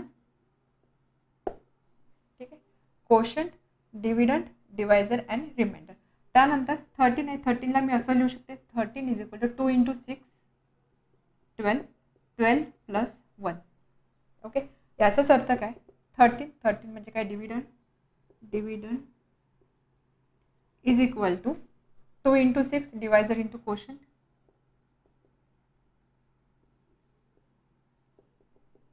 आणि यामध्ये आपण ॲड काय करतो, रिमाइंडर. हे आहे एक स्टँडर्ड रिलेशन. आता याचा यूज करून आपल्याला क्वेश्चन सॉल्व्ह करायचा आहे. क्वेश्चन दिलेला आहे if 460 is divided by a natural number. कोणता नंबर आहे ते आपल्याला माहीत नाही, त्यामुळे त्या नॅचरल नंबरला आपण एक्स व्हेरिएबलने डिनोट करूया. So consider natural number is x. Okay. 460 is divided. 460 divide होतं म्हणजेच काय, डिव्हिडंड दिलेला आहे आपल्याला 460. Dividend is equal to 460. ठीक आहे. 460 is divided by a natural number x. याचा अर्थ नॅचरल नंबर एक्स म्हणजे आपण इथे घेतला आहे divisor. Divisor is x.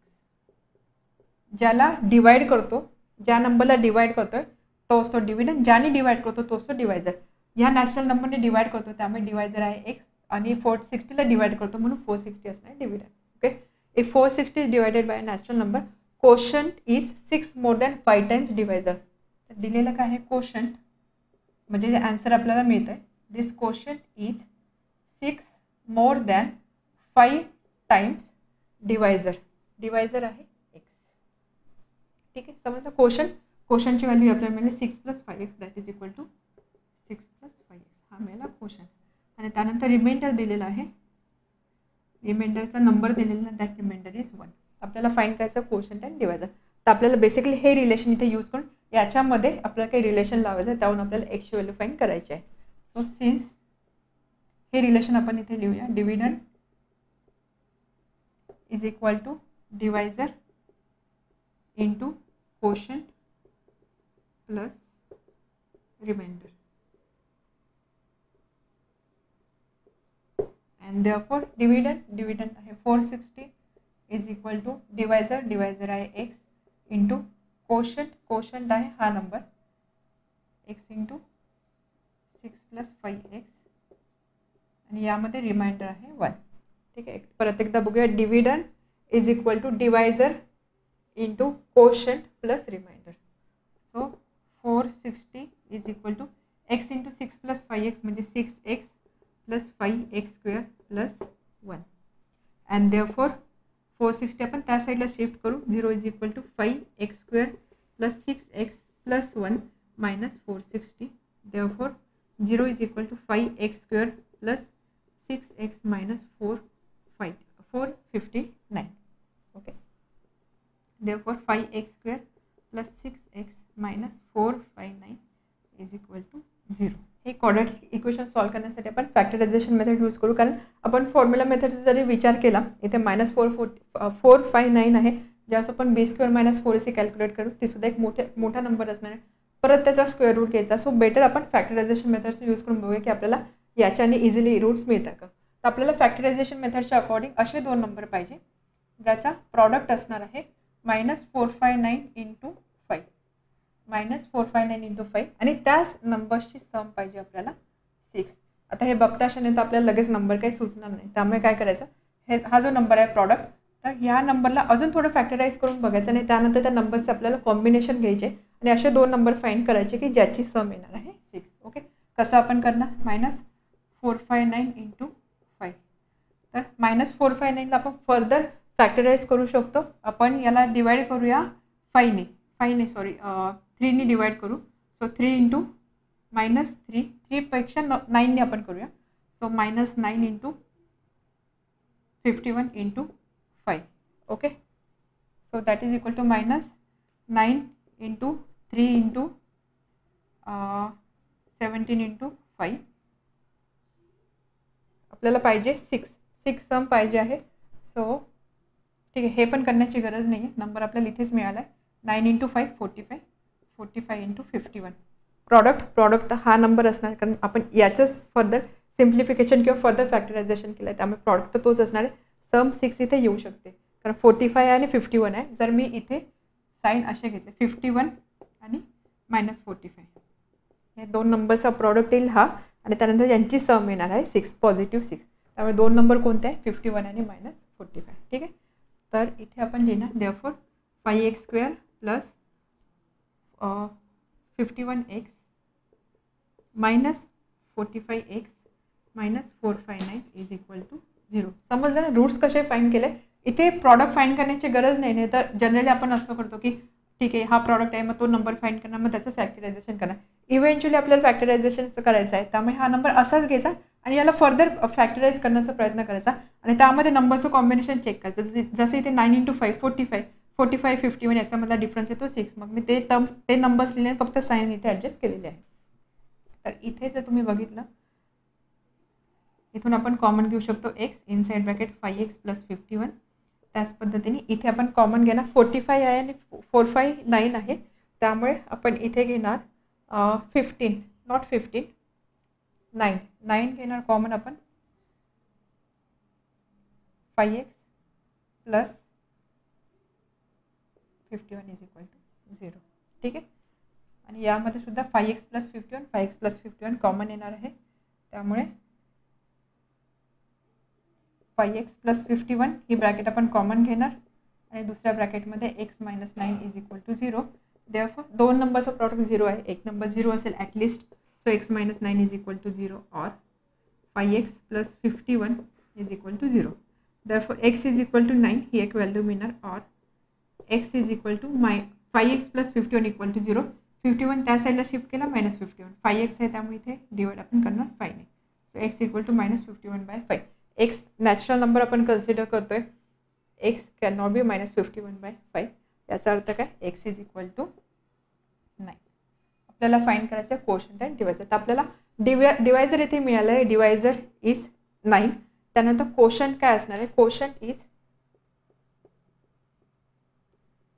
6 + 5x, 6 + 5 × 9, 6 + 45.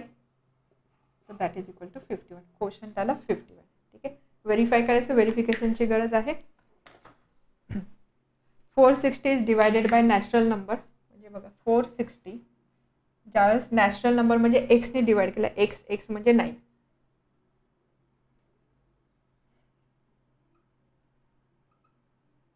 ठीक आहे, when 460 is divided by natural number x, quotient म्हणजे ही value, quotient is 6 more than 5 times divisor.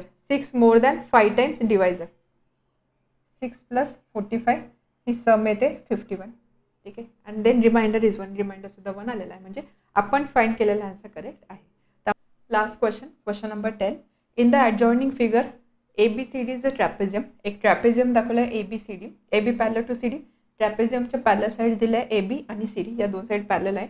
And its area 33 cm². त्यानंतर ट्रॅपेझियमचा एरिया दिलेला आहे, आणि जर तुम्ही डायग्राम बघितली त्यामध्ये आपल्या साईडच्या लेंथ दिलेला आहे. AB x सेंटीमीटर, त्यानंतर DC 2x + 1, AD आणि BC ह्या दोन साईड इक्वल लेंथच्या असं दाखवलेलं आहे, आणि त्यानंतर त्याची लेंथ आहे x - 2. त्यानंतर हाईट AM ही जी हाईट आहे किंवा परपेंडिक्युलर डिस्टन्स आहे ते डिस्टन्स आहे x - 4. या व्हॅल्यूज आपल्याला दिलेल्या आहे. From the information given in the figure find lengths of all sides of trapezium ABCD. तर आपल्याला ABCD या ट्रॅपेझियमच्या सगळ्या साईडची लेंथ फाइंड करायची, म्हणजे आपलं AB BC CD आणि AD या लेंथ काय असणार आहे ती व्हॅल्यू फाइंड करायची आहे. Fill in the empty boxes to get the solution. आणि सोल्युशन फाइंड करण्यासाठी आपल्याला काही एम्प्टी बॉक्सेस दिलेले आहे, म्हणजे ॲक्टिव्हिटीच्या फॉर्ममध्ये क्वेश्चन दिलेला आहे, ते एम्प्टी बॉक्सेस आपल्याला फिल करायचे. क्वेश्चन समजला. बेसिक आहे की एक ट्रॅपेझियम दिलेला आहे, साईड दिलेला आहे, ट्रॅपेझियमचा एरियाची व्हॅल्यू दिलेली आहे. या कंडिशनचा यूज करून आपल्याला त्याच्या साईडची जी लेंथ आहे ती फाइंड करायची. सेम ट्रॅपेझियम मी इथे ड्रॉ केलेला आहे. आता बघूया आपण एम्प्टी बॉक्सेस म्हणजे नेमकं काय काय फिल करायचं आहे. सो सोल्युशन बघा, solution step by step solution आपल्याला दिलेलं आहे. इथे फक्त जे बॉक्सेस आहे त्या बॉक्सेसमध्ये आपल्याला व्हॅल्यू लिहायची आहे. सगळ्यात आधी व्हॉट इज ट्रॅपेझियम. ट्रॅपेझियम म्हणजे असा काही क्वाड्रिलॅटरल असतो ज्यामध्ये दोन साईड पॅरलल असतात. ठीक आहे, दोन साईड पॅरलल असतात आणि याचा एरिया आपण फाइंड करतो हाफने मल्टिप्लाय करतो आपण सम ऑफ पॅरलल साईड. ह्या ज्या दोन पॅरलल साईड दिलेल्या आहेत त्याची आपण सम फाइंड करतो. म्हणजे सपोज ही लेंथ ए असेल, ही लेंथ बी असेल, ह्या दोन साईड पॅरलल आहे, तर याचा एरिया किती असणार, half into a plus b sum of parallel sides multiplied by distance between this two parallel side. या दोन पॅरलल साईडमध्ये किती डिस्टन्स आहे, किंवा याला आपण असं बोलू शकतो हाईट किती आहे, तर म्हणजे हे असं वर्टिकल डिस्टन्स. जर सपोज हे डिस्टन्स एच असेल तर एरिया ऑफ ट्रॅपेझियम असणार आहे half into a plus b into height. ठीक आहे, हा फॉर्म्युला याचा यूज आपल्याला इथे करायचा आहे. So solution ABCD is a trapezium, AB parallel to CD. Trapezium आहे AB is parallel to CD. Therefore, area of quadrilateral ABCD is equal to, or area of trapezium ABCD is equal to half into sum of parallel sides. Sum of parallel side म्हणजे AB plus CD into height. Height किती आहे AM, त्यामुळे इथे आपण लिहिणार AM. Height or distance between two parallel sides. So area आपल्याला दिला होता 33. 33 is equal to half into AB length आहे x, CD लेंथ आहे 2x plus 1. x plus 2x plus 1 into AM height किती आहे, हे डिस्टन्स आहे x minus 4. त्यामुळे ह्या बॉक्समध्ये आपण लिहिणार x minus 4. ओके, देअरफॉर आता पुढे कॅल्क्युलेशन करायचं आहे. सो याच्या पुढची स्टेप काय असणार आहे, 33 is equal to half multiplied by x plus 2x 3x plus 1 multiplied by x minus 4. ठीक आहे, हा 2 आपण ह्या साईडला जर शिफ्ट केला तर ते होणार 66. 33 into 2 66 is equal to 3x plus 1 into x minus 4. त्यामुळे ही स्टेप आपल्याला इथे लिहायची आहे. So 66 is equal to 3x plus 1 multiplied by x minus 4. Okay, next quadratic equation इथे दिसतंय, म्हणजे आपल्याला ही स्टेप आपल्याला सिम्प्लिफाय करायची. आपण सिम्प्लिफिकेशन कसं करणार, देअरफॉर 66 इज इक्वल टू या ब्रॅकेटचं मल्टिप्लिकेशन 3x ने आपण x minus 4ला मल्टिप्लाय करू प्लस 1 इंटू x minus 4. म्हणजे ब्रॅकेट आपण ब्रॅकेटमधल्या ह्या प्रत्येक टर्मनी ह्या ब्रॅकेटला आपण मल्टिप्लाय करतो. So 3x into x minus 4 plus 1 into x minus 4. Therefore 66 is equal to 3x square minus 12x plus x minus 4. Okay, so that is equal to 3x square minus 11x minus 4 is equal to 66. Equation आपल्याला झिरोच्या फॉर्ममध्ये पाहिजे, म्हणजे आपण हा right hand side 0 पाहिजे, म्हणजे हा नंबर आपण या साईडला शिफ्ट करूया. So 0 is equal to 3x square minus 11x minus 4 minus 66. Okay, and therefore 0 is equal to 3x square minus 11x minus 66 plus 4 म्हणजे 70. ओके, यालाच आपण फक्त left hand side right hand side जर आपण इंटरचेंज केली तर 3x square minus 11x minus 70 is equal to 0. हेच number आपल्याला इथे फिल करायचे. So 3x square plus minus 11x minus 70 is equal to 0. ठीक आहे, आता नेक्स्ट बघा काय, आता हे क्वाड्रॅटिक इक्वेशन आपल्याला मिळालं, याचे आपल्याला फॅक्टर्स फाइंड करायचे आहे. फॅक्टर्सच्या फॉर्ममध्ये नेक्स्ट टर्म्स काय असणार आहे, आपल्याला फॅक्टर्स फाइंड करायचे आहे. एक्सची व्हॅल्यू फाइंड करायची, आपण फॅक्टरायझेशन मेथड यूज करणार. त्यासाठी आपल्याला असे दोन नंबर फाइंड करायचे की ज्याचा प्रॉडक्ट असणार आहे मायनस 70 इंटू 3 म्हणजे मायनस 210 आणि सम असेल मायनस 11. ठीक आहे, असे दोन नंबर ज्याचा प्रॉडक्ट आहे मायनस 210 आणि सम आहे मायनस 11. कोणते दोन नंबर आहे, जर आपण 21 आणि 10 कन्सिडर केला याचा प्रॉडक्ट येतो 210, आणि जर आपण साईन असे कन्सिडर केले सम मायनस 11 पाहिजे, म्हणजे मोठ्या नंबरला मायनस साईन पाहिजे. Minus 21 plus 10 minus 11 minus 21 into 10 minus 210. म्हणजे दोन नंबर कोणते आहे, मायनस 21 आणि 10 हे दोन नंबर आहेत. आता हे नंबर आपल्याला इथे लिहायचे आहे. सो 3x स्क्वेअर आपण काय करतो, first term last term right hand side as it is लिहितो. फक्त ही जी मिडल टर्म आहे, मिडल टर्मला आपण ह्या दोन नंबरच्या फॉर्ममध्ये लिहिणार आहोत. So 3x square minus 21x plus 10x minus 70 is equal to 0. तर ही व्हॅल्यू असणार आहे मायनस 11x. समजली इथपर्यंत. त्यानंतर आपल्याला काय पाहिजे 3x आणि 10 या फॉर्ममध्ये आन्सर पाहिजे. यामध्ये या पहिल्या दोन टर्ममधून आपण 3x कॉमन घेणार, ब्रॅकेटमध्ये राहणार x minus 7 right. 3x common घेणार x मायनस 7, या ठिकाणी आपण 10 कॉमन घेणार, ब्रॅकेटमध्ये राहणार x minus 7 is equal to 0. ठीक आहे. त्यामुळे तिथे वरती 3x, इथे असणार x मायनस 7 आणि 10 into x minus 7.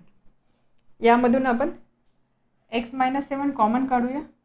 therefore x minus 7 इथे असणार आहे 3x, इथे असणार आहे 10 इज इक्वल टू 0. नेक्स्ट स्टेपमध्ये तेच लिहिलं आहे 3x plus 10 multiplied by another bracket, he bracket असणार आहे x मायनस 7. ओके. दोन नंबरचं मल्टिप्लिकेशन 0 आहे, याचा अर्थ काय ॲटलिस्ट एक नंबर तरी 0 असेल. So x minus 7 is equal to 0 और 3x plus 10 is equal to 0. 3x plus 10 is equal to 0 और x minus 7 is equal to 0. Therefore x is equal to 7 और माइनस 7 राइट साइडला शिफ्ट केला, x equal to 7 और 3x is equal to minus 10, that is x is equal to minus 10/3. Okay. x equal to minus 10/3 and x is equal to 7. इथे value आहे ना 7. But length can not be negative. Length is never negative. x म्हणजे आपण x जर तुम्ही बघितलं x म्हणजे A B length negative नसू शकते, त्यामुळे x minus 10/3 not possible. Length is never negative. x can not be equal to minus 10/3, that means x is equal to 7. म्हणून x ची व्हॅल्यू काय आली 7. x ची व्हॅल्यू मिळाली. ए बी लेंथ काय आहे x, त्यामुळे A B is equal to A B आहे x म्हणजे काय 7 सेंटीमीटर. त्यानंतर C D 2x plus 1, 2x plus 1 means 2 into 7 14 plus 1 15 centimetre. C D is 15 centimetre. And last AD equal to BC, AD equal to BC equal to x minus 2. AD equal to BC is equal to x minus 2 म्हणजे 7 minus 2, that is equal to 5 centimetre. This is 5 centimetre. अशा पद्धतीने दिलेल्या ट्रॅपेझियमच्या सगळ्या sides आपण find केलेल्या आहे.